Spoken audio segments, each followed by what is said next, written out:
Hi అండి, అందరికీ నమస్కారం. Welcome back to our channel. ఈ రోజున వచ్చేసి మన తెలంగాణలో ఉన్న ఆసరా పెన్షన్దారులకైతే ఒక శుభవార్త అయితే మనమైతే చెప్పుకోవచ్చు అండి. అది ఏంటో ఈ వీడియోలో అయితే మీకైతే పూర్తి సమాచారం అయితే చెప్తాను.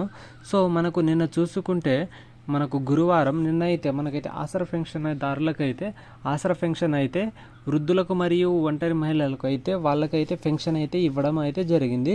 సో వృద్ధులకు 2016, అలాగే ఒంటరి మహిళలకు 2016 రూపాయలు, అలాగే వికలాంగ సోదరులకు అయితే 3016 రూపాయలు మాత్రమే ఇచ్చారు. సో దీనికైతే మన రాష్ట్ర ప్రభుత్వం అయితే ఇప్పటిదాకా ఆర్థికంగా అయితే చాలా ఇబ్బందులు ఉంది అని చెప్పి ఇప్పటిదాకా అయితే మన పాత ఏ రకంగా ఇస్తుందో సో అదే రకంగా అయితే ఇప్పటిదాకా ఇస్తున్నారు. సో దీనిపై ప్రజలైతే అంటే మన ఆసరా పెన్షన్దారులు అయితే చాలా ఇబ్బంది పడుతున్నారు. సో కొత్త పథకాలు అని చెప్పేసి ఇప్పటిదాకా ఇవ్వడానికి గల కారణం ఏంటి, ఇవ్వకపోవడానికి గల కారణం ఏంటి అన్నట్టుగా చాలామంది అయితే ఆలోచిస్తున్నారు. అలాగే ఒక ప్రశ్న అనేది ప్రభుత్వానికి వేస్తున్నారు. కాకపోతే మనకు చూసుకుంటే మొన్నటిదాకా అయితే మనకైతే పెన్షన్ అనేది చాలా లేటుగా జరిగేది. కాకపోతే ఈసారి వచ్చేసి నిన్ననే మనకైతే విడుదల చేయడం జరిగింది.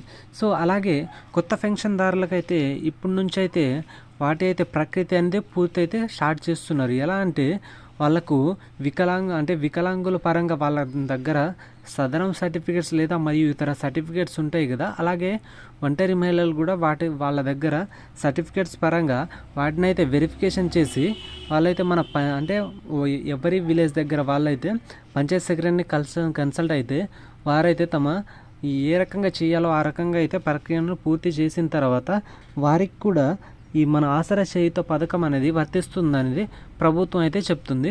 సో వాళ్ళు కూడా చేసుకుంటే ఈ నెల చివరి ఆఖరిలోకి అయితే వాళ్ళకైతే ఆసరా పెన్షన్ అనేది వస్తుందనేది పూర్తి క్లారిఫికేషన్ అయితే ఇచ్చిందండి. సో మీకైతే ఆసరా పెన్షన్ అనేది వచ్చిందో రాలేదో అయితే మీరైతే కామెంట్స్ రూపంలో తెలపగలరు. Okay friends, thank you for watching video. జై హింద్.